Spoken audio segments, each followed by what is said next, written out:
Oh yeah, I should probably update. That's what I was trying to do. Why did that? You not updated the name of the stream? You know, we're playing Diablo 4 right now, man. Should know about this. Oh, that's a great push notification to get everybody to not show up. That's I was just looking at great. it, and then when I got over here, Professional streamer. stream. Professional streamer. It happens. He broke his damn streamer.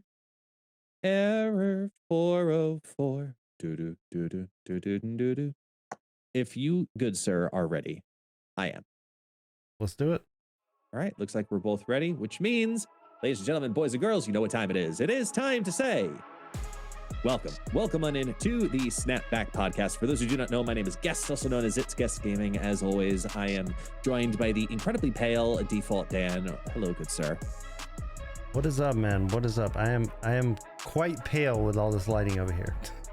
I'm just pretty sure it's heritage, but blame the lighting Could as be. much as you wish. But Could be. I mean, you live in the South. You have access to what sunlight is, but you just, I know. you just cover yourself with hats and hair. And I need to see that later. You know, the sunlight throughout the day. I know. The summertime is here. You know, that means it's a good time, technically, you know, for, you know, open availability and more time to play games for a lot of people. And, you know, we got a fun, exciting season coming up. So I kind of want to talk about it a little bit. I know you do too. It's kind of why we're here. But a couple of little tiny housekeeping things first.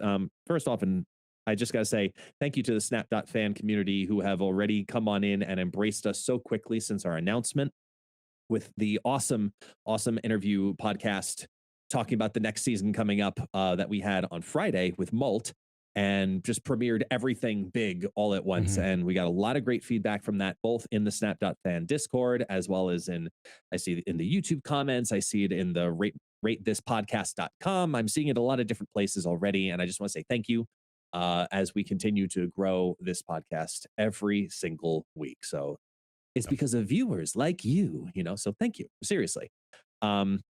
For today, we're going to keep it to just the two of us, happy or not about it. We both are just going to have to hold down the fort because we got a lot to talk about. You can see it if you're on the video podcast. You can see it over on the side of the screen. We're going to have our topics always laid out over there to give you an idea of where the podcast is going to go.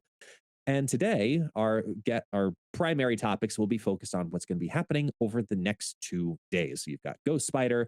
We've got some sleeper picks for the move decks, which everybody are going to want to re-dive into once again, obviously because of Ghost Spider coming to the game. And Conquest Mode, which should be here in a little over a week from the time of this recording, is what we're guesstimating with the release. But we're going to talk about Conquest Mode. We'll talk about some key cards and fun, unique cards that we think are going to be really critical for the mode, because we've got some experience now with tournaments. We've got some experience now with, friendly battle mode, but this is a whole nother beast. Nother beast. Absolutely. And our first mailbag question and the deck of the week. So that's kind of the itinerary. I mean, yes, we have an order, but there's a lot to swallow coming in the next couple of days, right? Like, yeah. No, definitely. There's just so much going on in Snap. Like you mentioned, you know, we got all these announcements just the other day, and you know, the thing is, when it comes to cards specifically, we're getting so many good cards coming to Snap. Like, again, we've had a couple months where you kind of hit or misses. This past month, literally every card was a good card.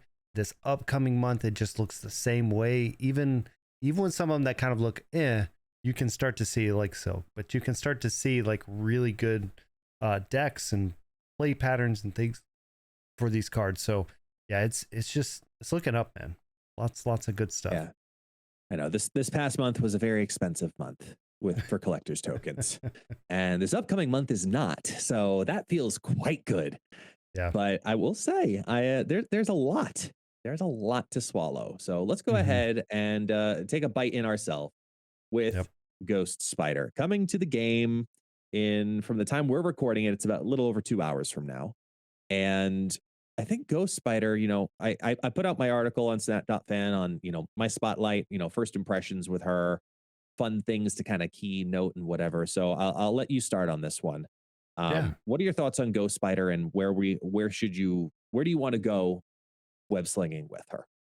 Yeah, so Ghost Spider, for everybody listening on the podcast, on reveal, the last card you played is going to move there. And she's a 2/3, which means she's pretty versatile, right? Like, basically, where you're first going to with your mind is sticking her in a move deck, turn 1 Human Torch, turn 2 Ghost Spider, right?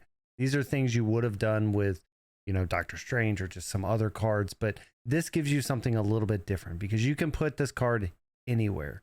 Doctor Strange is, you have to look at it and make sure that, they've got the highest power, and there's just all these factors you have to take into account. But this one just says, no, whatever you played last, you can move it over here. So I like it because it's more of a fake out card, in my opinion. If you think about even going back to the Shuri decks, right? Like in the good old days of giant drops, you literally put whatever your big card is behind something, and then they think, okay, I'm going to give up on that lane or whatever it is. And all of a sudden you move her over. Right, you throw down Ghost Spider, you pull that card to a different location. So I really do like that she has a lot more around her, and I'm gonna kind of stick with this. I think it's gonna be really interesting to see her with something like a Doc Ock. We have a lot of these movement decks, we have a lot of these hip monkey decks and things like that. So now if you imagine, I'm gonna throw Doc Ock on a lane, pull whatever's out of their hand. And then my next turn, especially if you're playing like some kind of ramp deck, right? Like a Psylocke into Doc Ock, my next turn, I can use Ghost Spider and pull him off and now put 10 power, essentially 13 power in a different lane while they've locked a lane. And they may have not locked it with stuff that they wanted to go in there. So I want to do something a little different and get her out of a move deck, only because I know, yes, she's good in a move deck and everybody's going to put her there, but I just want to do something a little different. No, I'm 100% in agreement with you, 100% there, because I think that she's going to be an incredibly versatile card. The fake out play is 1000% direction I've already gone with her. With my theory crafting, I have a Sauron deck that I absolutely love and I cannot wait to test, which has a lot of that type of synergy of let me put a lot of power here and play Arrow doubled up after Shuri, and then bring that on over for a very similar style of effect. I love the Doc Ock call. Just go ahead and forcefully sacrifice a lane with Doc Ock that way. And then, hey, let's just bring that 10 power now over here instead. I'm giving up that lane anyway, so let's still capitalize on that power. In regards to like the move decks though, because that's kind of where everybody's going to want to start. Everyone's going to see Ghost Spider. They see it's a move thing. Okay, let's build a move deck. And I just think that, when you are building with Ghost Spider, there's really 2 directions to go with. You have the control version, which is capitalizing on those big plays and reallocating them, which is what I agree with you. Yeah. And then there's the, let me just make my move deck even better. So it kind of like, it's a little bit of a choose your own style, right? Are you someone who's willing to dive into move? Because move is a fun archetype. However, it is very cerebral and very difficult. And there's a lot of things you have to really grasp. You have to be certain that you understand what cards are going to amp up to what and when. And you're playing this archetype, it's, I think, more related to chess than any other archetype because you're thinking about, your turn 5 move on turn 2. Because you've got X, Y, and Z already in your hand. And now you're trying to think about, okay, I still have this in my deck because I looked at the Snap Fan tracker and I see that I have this still and I can do this and Like you're so further ahead. But if you can learn it, it is so incredibly cheap to ramp up. And I think that she just brings that to the next level. So is there talk to me about move and how you feel about her in move? Yeah, I mean, I think when it comes to move, she's going to be great because you can now really target cards to move all the way right. You're going to have a big advantage. So if you think about a lot of times, like you're mentioning, when it comes to move, most everything moves left. And so you end up in this weird spot with Heimdall where like you're having to flood the right and the middle lane because if you're going to play the Heimdall version, you have to make sure that left lane's fully open so everything can, move over there. And a lot of times you'll get messed up with whether Professor X or something like that kind of locking out a lane. And so what I like about Ghost Spider is the only way prior to this was Doctor Strange to try to move stuff to the far right, or Cloak, which is good, but it also allows them to do it, right? So I like her being in the deck, being able to kind of move what you want. If you think about some of the other big plays, like we have with, I mentioned Human Torch into Ghost Spider into Doctor Strange, like that's going to get a huge Human Torch really quickly and really easily, right? So consistently. So there's going to be a lot of things that you can definitely do within that. And I think that she just kind of opens it up. It also gives you, like we talked about, things like multiple man. So being able to make sure, you're moving that multiple man to start, and then you're putting in Cloak or whoever, in there. You can also do things where like you played Cloak in order to move things to Cloak's location, but you can also play Ghost Spider to move Cloak back off. So you still have another spot in that Cloak lane. There's a few things there where it's like, it is, to your point, going to be like chess. And this is another one of those pieces that's going to add a lot to that chess game. And it's going to be difficult to figure out who do you cut, because a lot of these move decks have kind of been perfected at this point. And I know Molt is always, like we talked to him, is always experimenting with different cards, but there is kind of a really good Series 2, Series 3, move deck that's there. So you're going to have to cut something good for her. And then it's just going to be coming down to, okay, what is that card, and again, even like we talked about, Voltron 3 followed by a Ghost Spider plus something is going to be pretty good, because you could literally Ghost Spider plus a Cloak or whatever, like, there's a lot of really good plays there where you can move stuff a lot more times than you ever could before. So yeah, she's going to fit right in there, and is going to be a force to be reckoned with, because she's a 2, and there's not, if she was a 1, there's answers. 2, not so many. Yeah, because I'm seeing it in the chat, and you mentioned multiple man in particular. I think with Ghost Spider, the biggest thing to note, with multiple man is, because a lot of people unlock multiple man very early on. I believe he's a pool 2, and he's used in a lot of the pool 2 move decks. However, he's a card that needs ramp. It's great to get a bunch of them out, but he's basically the move equivalent of Sentinel. And with Ghost Spider, it brings actually a secondary type of synergetic piece where you could have this great combo of multiple man followed by Hulkbuster, build that up, then play Ghost Spider to drag it over there and bring it back, and then play Doctor Strange to bring all of those that are now at 8 power both over to Doctor Strange, and then it doubles both back. So there's a lot of ways to go and go and go and go and go. There's a lot of ways to do that. It really depends on what type of move deck you need to bring. And as you said, when you're talking about cutting cards, you have to understand which cards synergize to what and when. That's it. Because it's going to depend on the type of move deck that you're going to build. Are you bringing a bounce move deck? Are you bringing a control move deck? Are you bringing a location focused move deck? Are you bringing, well, let's put it this way. Talk to me about the cards that build the right type of move archetype, like secondary variations, whether it be your sleeper picks, whether it be, hybriding the deck, whether it's like a random card you want to put into a move deck. Talk to me in that direction about what you think would be good and what direction do you want to go with it? Yeah. So, definitely, I think some of the cool things in here, right, with Ghost Spider and things like that, is she's going to turn on Miles pretty easily. So you've got cards like Miles that, before, outside of the whole like Black Bolt, Stature, Miles, whatever deck that was floating around, like he really never found his way in the move decks, because it was like, okay, well, Iron Fist moves a card and then you have to play Miles next. But with Ghost Spider being this very fluid card that is going to fit in very well, now it gives you a 1/5. It gives you a pretty easy Miles in there.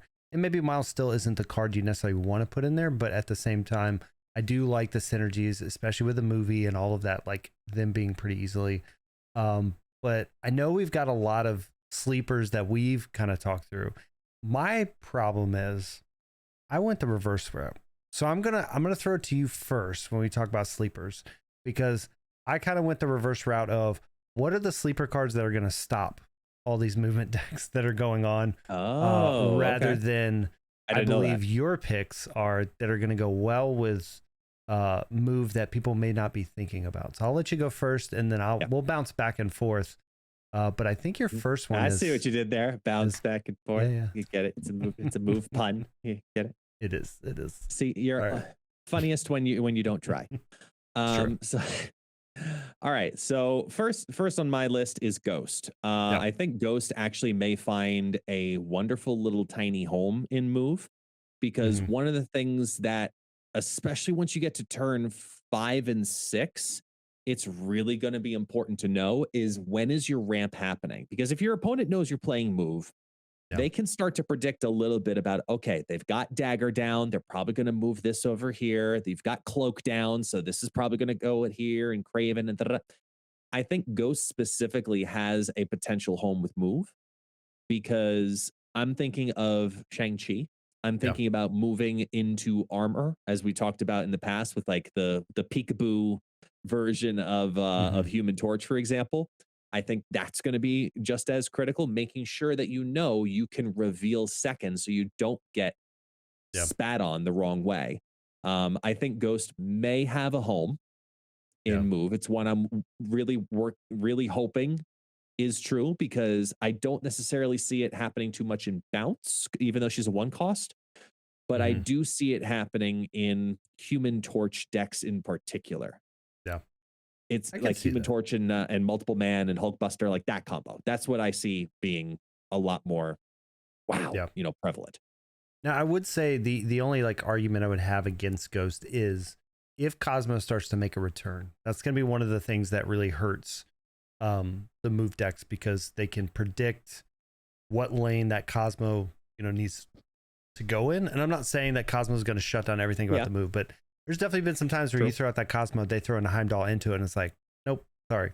So it is a little scary with that, but I like the Ghost play. I think, like you said, being able to kind of make it to where Shang-Chi isn't going to do it, especially if you're timing it and you know that, okay, I'm moving Torch and it's this turn that he's going to start to be in Shang-Chi range, and I want to get him over to an armor location or something, right? So I like it. I like it, especially because Ghost has not really got much play since her release. Yeah, and this might be the direction to do it. Another one that I'm going to throw in there to keep the alliteration is Goose. I think Goose actually has a great home with Move, because most of the key core Move cards are 3 cost or less. So keeping that restriction while you have that Dagger, that Craven, that Angela, that etc., Vulture, all of them are going to be able to ramp. Yeah. And there's nothing you girls can do about it. It's just, it's going to lock out that lane, and they're not going to be able to put those big pieces out onto the battlefield to counter it. They can't take a rogue, they can't Enchantress it. It's 6 1, half a dozen the other, or you're blocked out. So I really like the notion of Goose making an appearance into some Move decks. I'm thinking more of a control Move deck with Goose, just kind of locking those lanes early and then having just 1 or 2 little ramps to get that power in that lane specifically really high. I think Ghost Spider would be great for that. Yeah, and Goose is a very interesting one because, like you said, I think Goose is one of those underrated cards. He pops up from time to time, and it's like, oh man, that's so good. But there's a lot of times where people kind of forget about him, and he really is good because when that, can't remember which location it is a Big House, or is it 4, 5, 6? Yeah. So Big House comes out, it's just like, yep, Goose. It's you can't play in here. It's pretty rough. And a lot of those different things. So I like Goose in the Move deck. Like you mentioned, a lot of the core Move cards are smaller, right? Yeah, there's Heimdall, but you throw them in a different lane, and you can move things into the lane, not necessarily play it into Goose lane. So you can still win some late rounds with a Goose out there and kind of put stuff behind them. All right. With that said, I have one wild card that I want to test. I'm not unless if it starts immediately succeeding. I'm not going to overtest it because it is a wild card, and I want you to hear me out for the same reasons as Goose, right? We talk about the fact that it's all these small cost cards that are the core pieces to the move deck. And there's a lot you can do with even just turn 5. You can do Iron Fist into Dagger into Cloak and then move that back and have Dagger move twice, technically within one-ish, if you will, turn. A lot of these smaller cards have a very easy ramp ability. Put in Miles Morales as a 1/5. There's a lot of power that can drop on down. Yeah. I'm going to try the Living Tribunal. I know it's radical, but hear me out. It's almost as radical as Heimdall, right? Heimdall is incentivizing move as another move mechanic. Living Tribunal can take a lot of that and spread it out even. So you're looking at a Storm version. You're looking at, instead of them saying, oh, you're going to Heimdall, you're actually preserving some of that power and having just enough into a lane rather than overgoing into another lane. It's cheeky. I know it is. The chat doesn't like it here on stream. I don't care. They don't agree with you. People are not allowed to. They don't like it just because they think that they wasted 6,000 tokens in Living Tribunal. And as of right now, for the most part, he has a home and discard, and that's about it. But like every deck, everything deserves to be tested. And I'm going to build a Storm Control Living Tribunal move deck. Because then it gives me 2 outs. It has the Heimdall out and it has the Living Tribunal out. How much power do I need on turn 6? Yeah. I mean, here's the thing. We talked to Molt the other day, right? And he said that he normally doesn't even use Heimdall. It's in the deck and he uses it 20% of the time because everybody's expecting it. So I do think that there is that, factor that they're not anticipating it. Like one of the big things that comes to any of the move decks, right? At least back in series 2 and 3, was as soon as they played Iron Fist or they played whatever deck is move, you just gave up the third lane. You gave up the left lane and you just said, all right, well, they're going to move everything to the left lane, so I'm going to play in the right and the middle lane. And so a lot of this was, you play into those 2 lanes and they're having to figure out how do they beat you without Heimdalling, because Heimdall's going to move things, out of those 2 lanes. So realistically, they usually give up right lane, you give up left lane, and you're kind of fighting over the middle lane.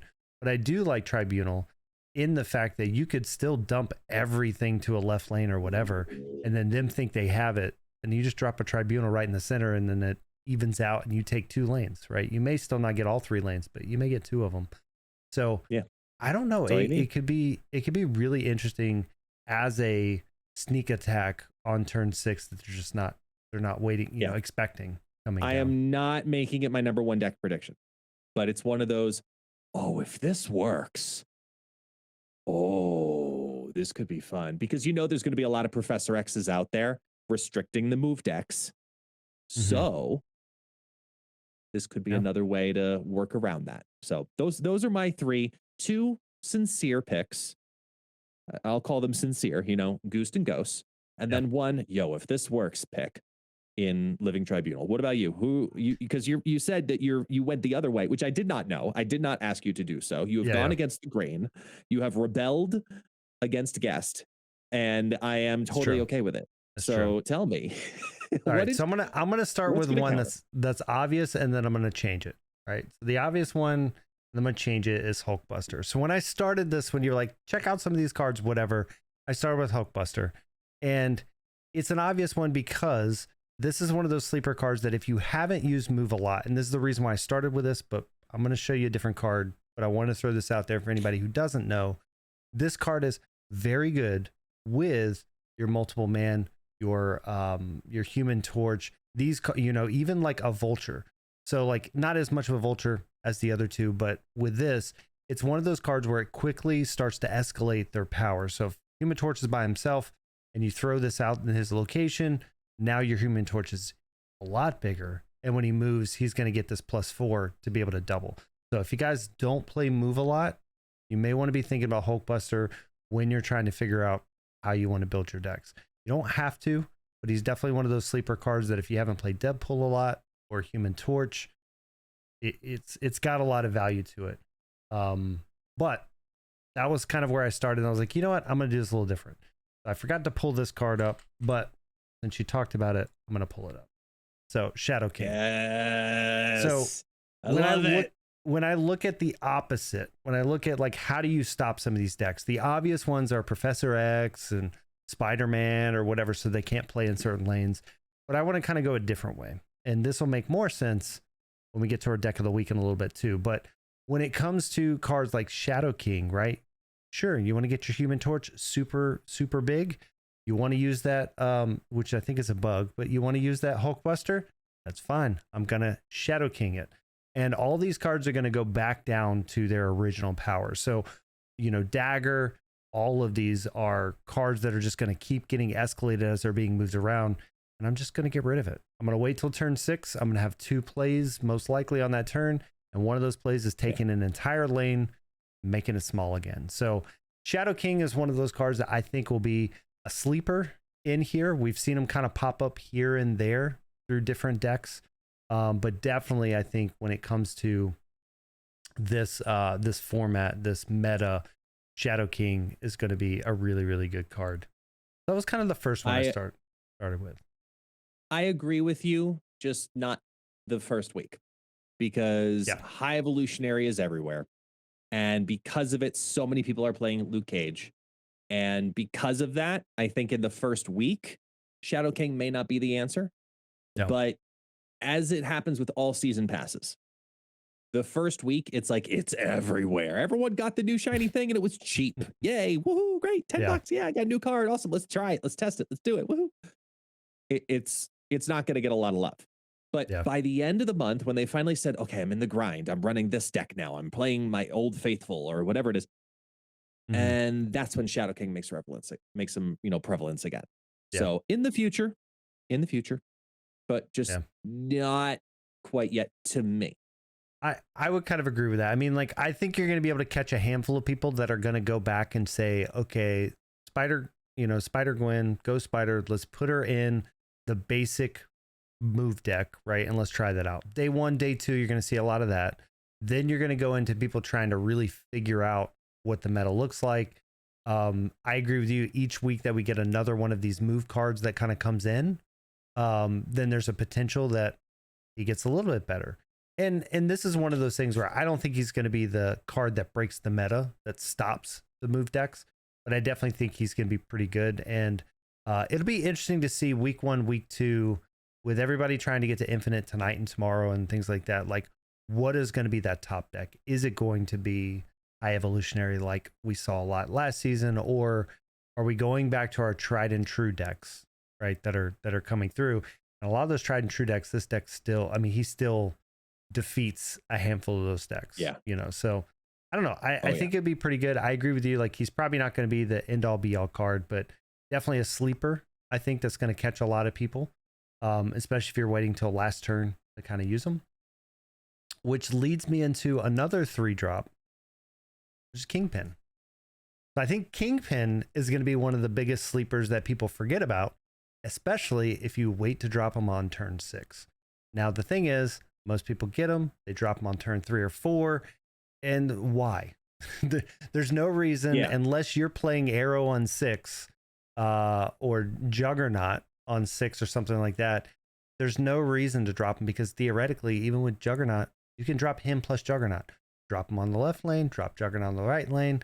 Whatever they play, you have a potential of knocking him into Kingpin. So I really think Kingpin's going to be a huge sleeper in the meta, because he can kind of just hide out, come down on 6. They play their Heimdall, they play whatever, and it's like, oh, that's a cute Heimdall. Kingpin just destroyed all those cards you just moved. So Kingpin is going to be my big choice. This is if I had to bet a bunch on it, this will be the card that gets a ton of people in turn 6 for some easy cubes when they're using move. Both of these cards will be probably in my Sarah Surfer counter deck in the first week. Because I already run Shadow King, and I did this past weekend for the Kamartaj feature location. And oh man, he brings out some beautiful overturns. It's great. And he's still a good 3/3 stat line. Kingpin at 3/4, obviously even better. And I agree with you. If you're going to play a deck of some kind, that's going to be looking to counter the group, Kingpin's probably going to be the cheapest, easiest way to do so. I love the Juggernaut call. Maybe we see Stagron. I don't know, but I'm a fan. I'm a fan of the pick. Okay. I think it gives reason for people to remember that he exists, because he's just no. Normally, I'm sorry, he's just not a pick you go for. But in the first week of this season, you know what? He's not. And again, if I'm okay with it, if you've got move continuing to be something, I think you'll stick around. I mean, the thing is, like, I wouldn't, prior to the movement being a big thing, no, I would never really use them. But because move is here, all these cards are going to be eccentric to move. We're going to see a lot of movement happening, and that's where I think you'll be good. Because even when 2099 comes out and things like that, there's a whole piece where they're going to move them. And here's the thing. Yeah, your your 2099 kills one of my guys, but I'm going to kill your 2099 when you move them into that lane. So, like, I do think there's going to be some good plays around him, which leads me to another kill card. And this one's probably one of those that people probably go, why? But here's the thing. A lot of people are going to play Human Torch. If they're not playing Human Torch, they're still playing the good one drops, Sunspot, Nebula, Kitty Pryde, maybe, if they're playing the bounce move decks, right? Like, I think Killmonger is just going to be a really good card in this meta. And again, catching those waiting till turn 5, waiting till turn 4, letting that Human Torch get a little bit higher before they have their armor, just killing them. And I think that's going to be a lot of fun with that. So, yeah, I can see that. I mean, people, and it might lead to that eventual buff to Human Torch eventually, someday. We've talked about it on here several different times, where I still would love to see Human Torch at a 2 power in some way, shape, or form, just so he can't be Killmongered. But as it was brought up as great points, that you kind of need that little one option, because a good stat line for a 1-drop is to get a 1-drop to 3. So if you can get just a little tiny bit of movement happening, you'll be fine. You'll be absolutely fine. So I like the Killmonger call, specifically knowing that there's going to be, like, I expect Nebula probably more than anybody else out of the recent 1-drops, unless, of course, if you're playing specifically some kind of bounce. But yeah, I like it. Yeah. I like it. Absolutely. So, with those sleepers, like I said, I think that we're going to find some other sleepers when it comes to move, whether it's the move cards themselves, and people are like, oh, wait, this kind of, like you said, Living Tribunal, whatever these kind of last minute, like, hey, why don't you try this card with it? I think there's going to be some really cool stuff that happens. And as we move from that, we've got the Conquest Mode, and we talked about this the other day on the podcast a little bit when the notes dropped. But essentially, if you guys don't know, the way Conquest works is a new mode. It's battle mode. And when it comes to this battle mode, you're going to have different levels of it. You've got the kind of low level, low tier. You can come in, you can play that as often as you want, farm up the tickets, whatever. And then you're going to use those tickets after you get the wins to go to the next level. And each level above that, you have to win X games in a row. And if you do, you get a ticket. If not, you at least get some points and stuff, right? Some medals to use in the little shop. So the point of it overall is to work your way up in that ladder, win X in a row, get the ticket for the next one, win X in a row there, get the ticket until you get to Infinite. And then that's the bragging right. And Infinite's only going to be available on the last week. So I think that's kind of the big gist before we kind of dive into it. But, like, did I miss anything when it came to the mode outside of what we're going to dive into? Those are the big ones. Like I said, I did a full breakdown on the other day on the site, and I just kind of like, it's a lot for the amount of, actual conversation that happened in the dev announcement. There was a lot of information that we got from it. Yeah. And it's a lot to process. And I don't want people to freak out yet, because we're going to have more information prior to the actual drop. And as soon as we have that information, we will get it out to you 1000%. Yep. However, when it comes to the game mode, I think the biggest thing to note right now is the deck you think will work will probably not work, because we're all like, well, I should say all. over 90% of the community is ladder focused first, battle mode focused second, whether that be tournaments, whether that be, you know, friendly battles, whatever it is. Most people are in ladder mindset. And now it's going to be a big eye opener for a lot of people, that they have to completely rethink their strategy, knowing that they're going to face the same opponent multiple times because of a 10-point, you know, tick off. Yeah, and the biggest thing with that kind of going into that, right? Like, so I come from Magic. I've said this a lot. I come from Magic, but Arena kind of has the same thing. So on Arena, you have the ability to just queue up and play, and you play a match. Now, again, Snap and Magic are much different. Snap's a 5-minute game to 10-minute game. Magic is an hour, right? It's best of 3. And even when you get to the best of 1 games, best of 1 can still take 20 plus minutes. So it's a different thing. And so our ladder is, I just have a few minutes. I want to jump on. I want to do this. But Arena has the same kind of conquest mode where you can say, I want to use 1,000 gold and I'm going to go into this. I've got, it's slightly different, but I've got, if I can get 10 wins, I win more gold and credits and everything than what I spent. And I get to win more back. But I get 2 losses. So there's a little different. You get 2 losses, not just one and done kind of thing. But it's the same kind of style.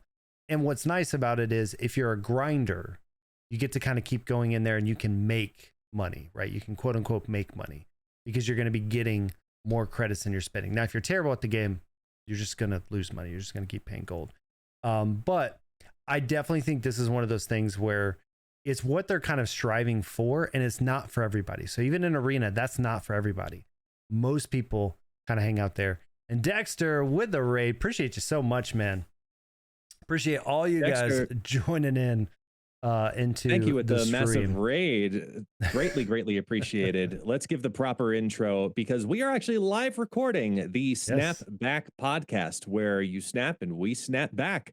We are just about to start talking about the Conquest cards that we think are going to be the biggest, most important card, or maybe not the biggest, most important, but just cards that we feel are going to be important going into the new Conquest mode, because between casting, competing, as you've said in multitude, you come from a Magic background. So, I mean, let's take a look at, you know, cards that we think are worth highlighting right now, heading into Conquest mode specifically, which if all goes according to plan, fingers crossed, we'll see what happens. Okay. Might be looking at next Tuesday, because that's when I'm believing. I don't know if it's announced or not announced or whatever it is, but I think looking at the timeline and the schedule, we should get the patch next Tuesday. Yeah, it's in the next patch. Conquest mode will be in the next patch. I'm just saying, is the next patch next Tuesday, the 12th or the 19th? I think it's the 12th though, but we'll find out. But either way, look at that. So I led off the last one. You lead off this one. No worries. Your turn. No worries. All right, so we're gonna lead off this. We're looking at the cards. To lead it off, I think one of the cards that I think is going to be a sneaky play is Galactus. We saw Galactus take down a tournament the other day. I hate you so much. I know you do. Why are you incentivizing this? Because it's going to be so good of a card, because people are not going to expect it. If you think about the tournaments, this last big tournament, Galactus took it down. And when it comes to the easiest deck to play, Galactus is one of the easiest decks to play right now, right? It was just like Shuri. Shuri was the easiest deck to play. Everybody gravitated to it. Galactus is the same way. So if you're wanting to have more of and it's not a brain dead deck, but if you're wanting to have that kind of play XYZ, you know if you're going to win or lose, and you can snap or retreat, I think Galactus is going to be there. A lot of people they're not playing the counter cards. And when you get into Conquest, a lot of people drop those counter cards unless they're playing Sarah Control. So I think you're going to see a lot of Galactus come in there. I think he's one of those cards for Conquest that's either going to do well or not. Now, you do need to build your deck to where if you don't draw Galactus, you can still win. But I think he's one of those cards that's going to start to define Conquest until he gets changed. So I personally have my fingers crossed that we finally see whatever the Galactus change is come in next week. tentatively, if that's the patch, which I believe it is expected to be as well. But for at least the next, week or so, sure. Like enjoy it on ladder. Let's see what he's changed to, and then I'll come back to giving you a commentary. Because in his current state, in Conquest mode, I mean, most Conquest decks, in my opinion, are going to have certain counter cards anyway. I think Cosmo is one of them, for example, that almost every deck should have either a Cosmo or a Rogue or an Enchantress, one of the three. Pick your choose, but I want to get behind you and support you. You're my podcast partner. You're my brother. But you have just, it's going to happen. You have irked me. It's going to happen. And and I got to say, because it was talked about on Twitter by Glenn, whenever that change does come, it's not coming to Spider-Man. Spider-Man is not the problem. That has been confirmed. Spider-Man will not be changed. Galactus is going to be changed. They've already said they're looking at ways they can tweak him. But here's the thing, and as we wrap up on Galactus, one of the things that it's interesting is we constantly kind of looked at Galactus before with battle mode and said he's never good for battle mode. He's too predictable. He's too whatever. And I think over the last few months, it's become obvious that it's semi-true. It's semi-true. He's very predictable, but if you don't have the answer, you lose. And so I think when it comes to battle mode, he's definitely going to be a good card. So what have you got for us, sir? What is your card of choice that you got for battle mode here? Singular? You making me choose one? No. I mean, we're gonna go through them. I'm just okay. What's your next? So I mean, I'm gonna go with the other big bad, because it's finally his day in the sun. It's gonna be Kang's turn. Kang is finally gonna have relevance, in my opinion. I think Kang is finally gonna be able to shine because of the ability to, more than anything else, not see the opponent's cards. That doesn't matter to me. That has nothing to do with it. It has to do with the ability to snap. Yeah, the fake snap. And have it regress. Going for the fake fake snap, try saying that 3 times fast, I think is probably the biggest mechanic going into battle mode.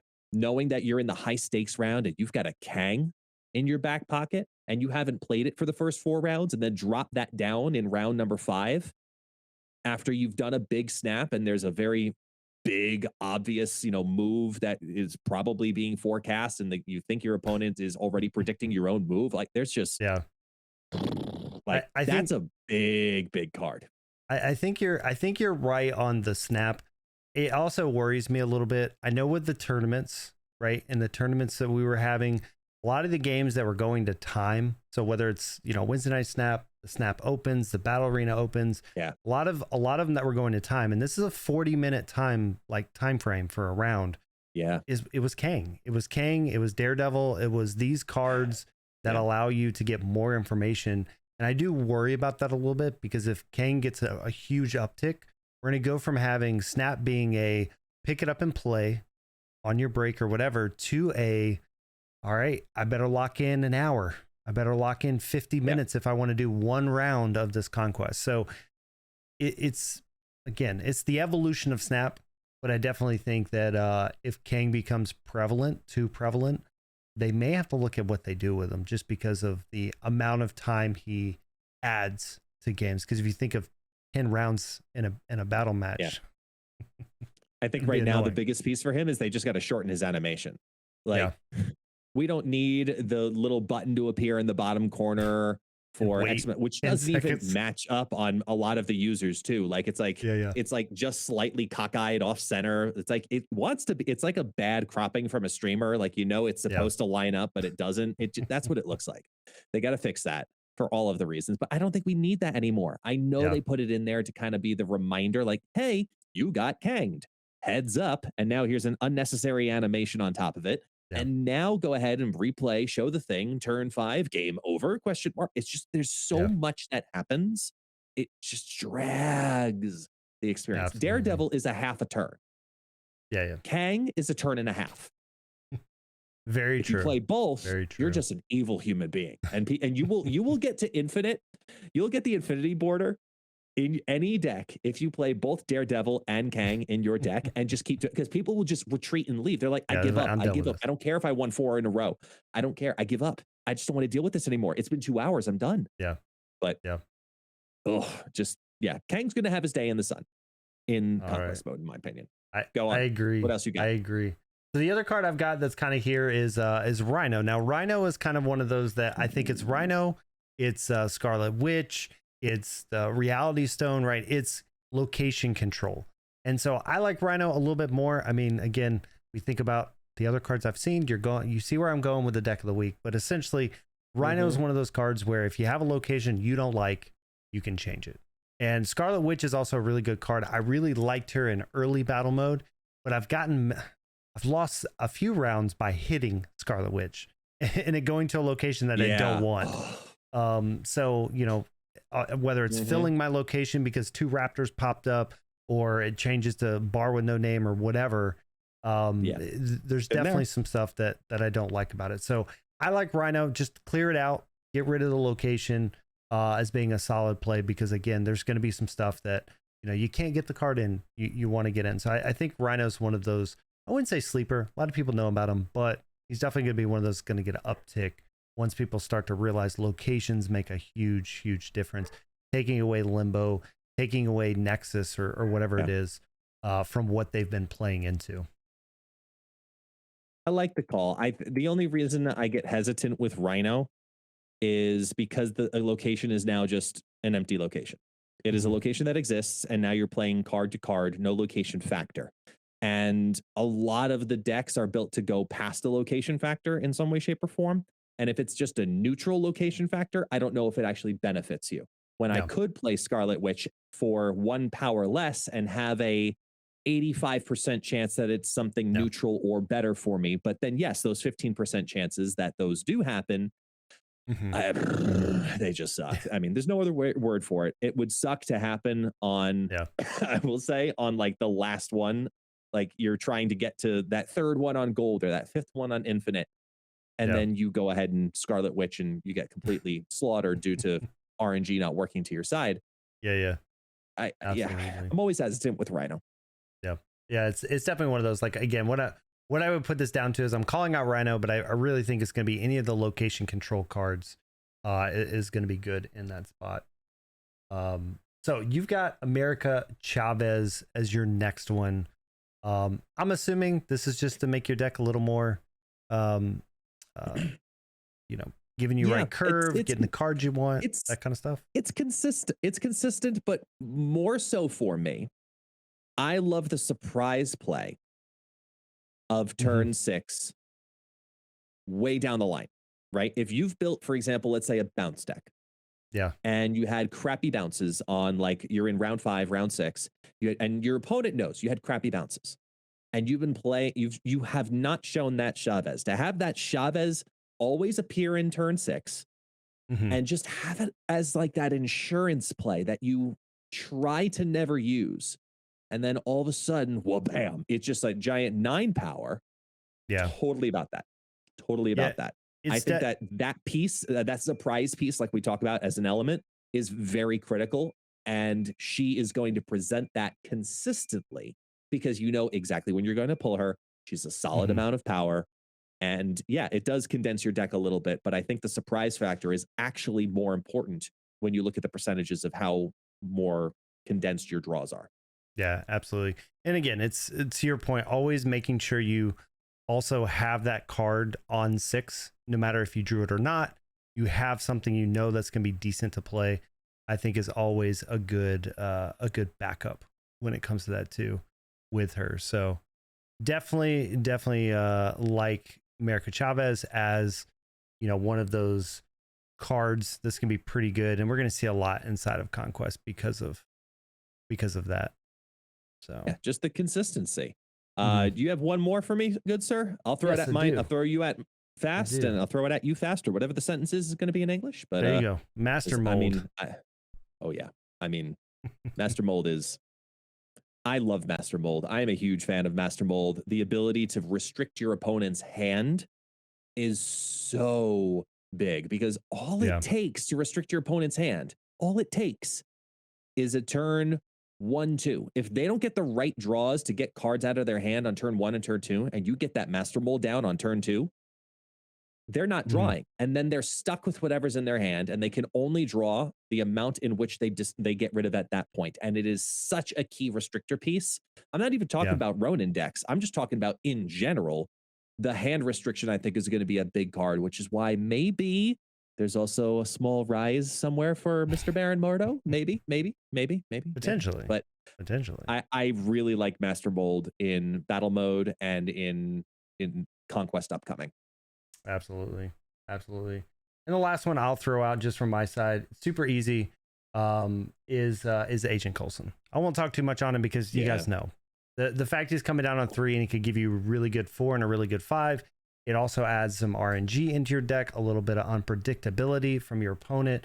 Any of these cards are good, whether it's, Maria Hill, Agent 13, Agent Coulson, even potentially, not like him as much, but we could get some Nick Fury giving you some 6 drops, right? So again, I think it's that unpredictability. I think Coulson, though, out of all of those cards is the best because your 4 drops and your 5 drops are very, very strong, powerful cards.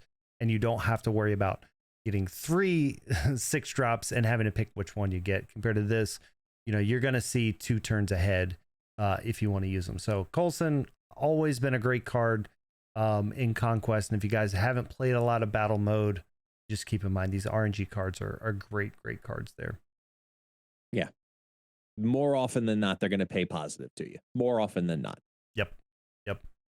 So Conquest Mode, I think we're excited. I think we got good picks. I think we've got, some good ideas of what to kind of start off with, based on, the last couple of picks or so. So I think we're going to push towards the mailbag real quick. It was a real simple mailbag question. I want to throw on out there. Words are hard.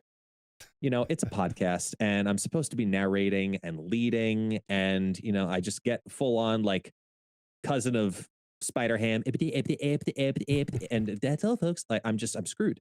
So let's go to the mailbag. Because I'm curious what you picked, because I think mine is just going to be a fan favorite. But the mailbag question of the day was, who do we want to see come to the game? So I'll let you lead. All right. Because you have a much vaster knowledge of Marvel than I do. Yeah, and I'm going to kind of cheat a little bit, but not really. You're picking a data mined card? But it has nothing around him. There's nothing on him, and he just hit the data mine. Because here's the thing. When I think about all the cards, I get drawn to X-Men. I'm a X-Men and I'm a Spider-Man. That's what I grew up on in the 90s. And that is what I want to look at. Now, we just had so many Spider people added to this game. We've already got the great ones like Carnage and Venom already in the game. But when I think of X-Men, the 2 big categories I have is one being the Brotherhood. We have so many Brotherhood characters that are not in here, the Blob, Toad, all of that. But most of those have been data mined, and most of them already have abilities also somewhat attached to them. But Gladiator. So if you grew up in the 90s, you remember the scene when Gladiator comes down and literally flicks Juggernaut and Juggernaut goes flying.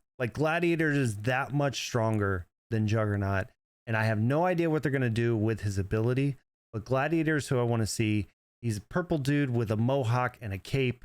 And he's super strong. He's part of the Phoenix Force saga with the Phoenix and the Starjammers and all of that kind of stuff. So yeah, Gladiator is who I want to see come in. He could have some really cool variants. And I don't know. I mean, I don't know if they're going to go with the overpowered aspect with him. Or if I don't know what they'll do with his ability. He's got a lot of ways he can go with it, but one of his big things is he can fly and he's super strong. So all right, so we're gonna make the petition then right now to Second Dinner. Second Dinner, we want Gladiator to come to the game, and here's your incentive. Default Dan will make the bottom of his face look like the top of Gladiator's head, and he'll do it for charity, and he'll shave off his beard into a beard hawk. We will then a beard hawk. We'll put a red cape as a hat, and then we'll spin him upside down, and boom, instant Gladiator. So we'll make that happen here for the podcast and put that up on YouTube. That's Second Dinner's incentive to give more information for Gladiator, and I am forcefully volunteering you for this.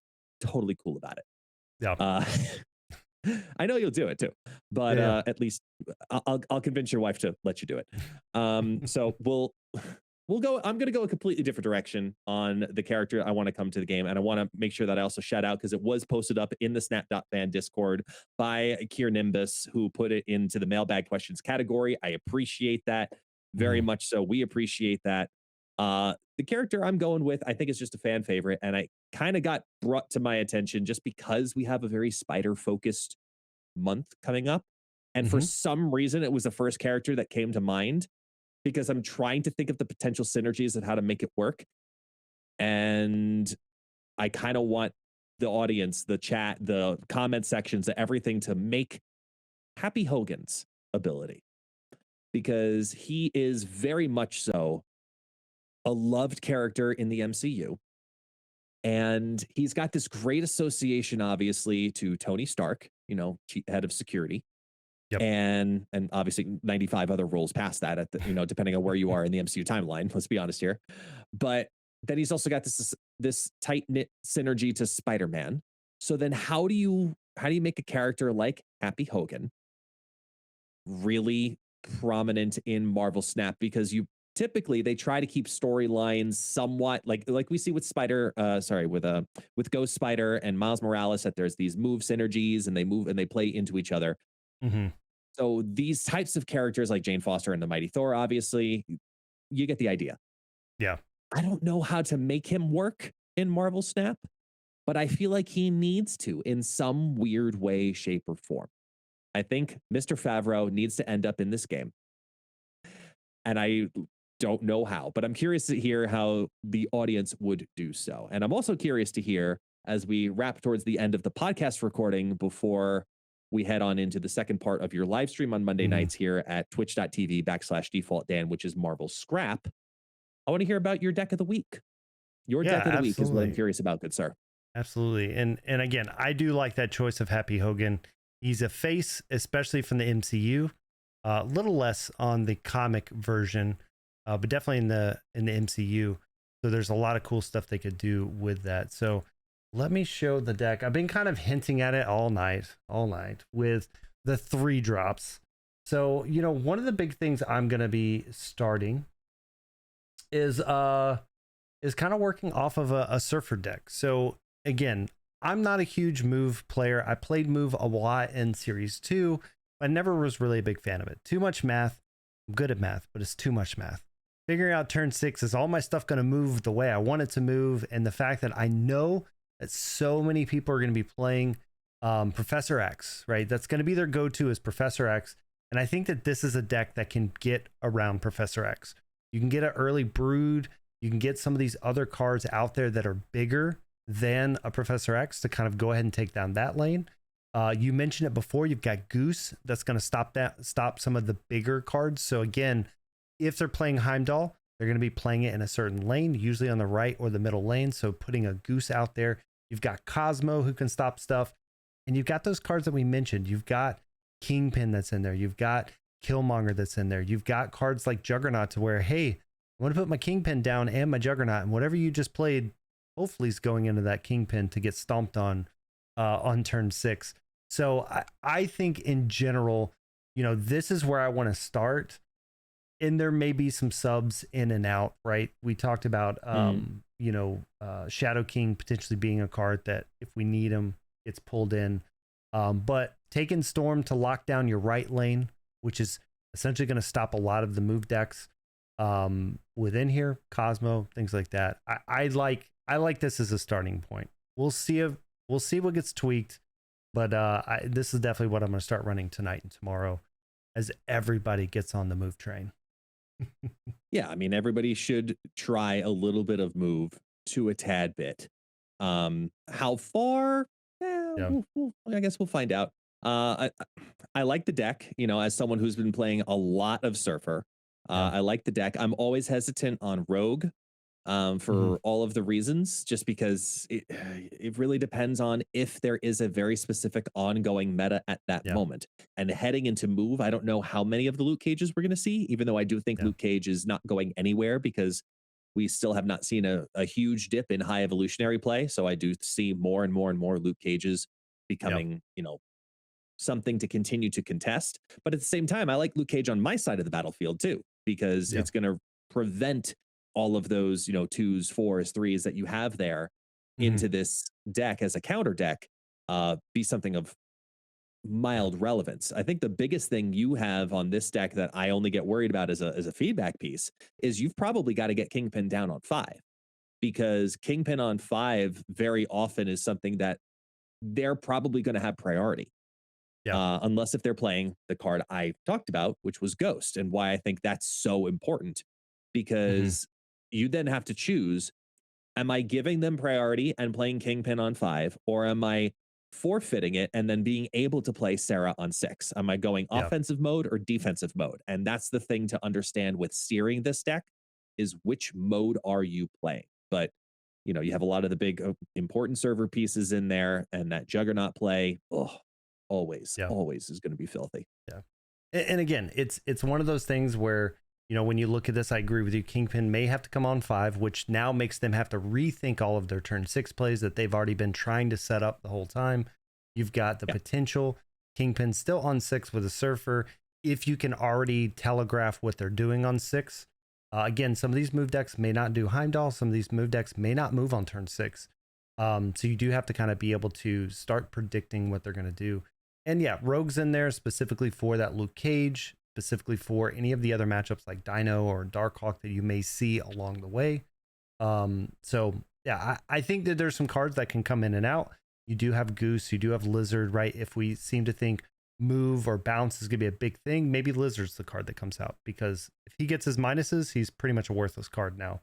So he may be that interchangeable card that we can put in there. But that was kind of the deck I looked at and thought would be a good starting deck if you're not using a move deck. As you can see, most of my stuff tonight has been anti-move, just because I think when it comes to metas, you either have to play into the meta or play against the meta. And right now, I'm kind of looking at the stance of playing against it, because just like with every season pass card, the first 2 or 3 days, everybody wants to use the season pass card. So you're going to see a lot of movement happening. So 100%. You are correct, good sir. I think we have a lot of testing to do, and from the time of this recording in T-minus under 2 hours. And I'm excited to see what the community comes up with in the first couple of days as well. I know we're going to have this podcast out all over the place. So if you're watching here live with us on Monday nights, we appreciate you joining us here in the chat. And if you're listening to us on all of the other places, please help us out. Head to ratethispodcast.com/snapbackpodcast and let us know how we're doing, whether it's via Apple Podcasts or YouTube comments. All of that feedback is greatly appreciated as we keep getting more and more mailbag questions and more of your feedback put into this podcast. Powered by Snap.fan, the official website of Marvel Snap, at least in our eyes. So thank you. Thank you guys so much for joining us tonight on this episode of the Snapback Podcast, where you snap and we snap back. Default Dan, say goodbye, podcast folks. We'll see you guys later on the podcast.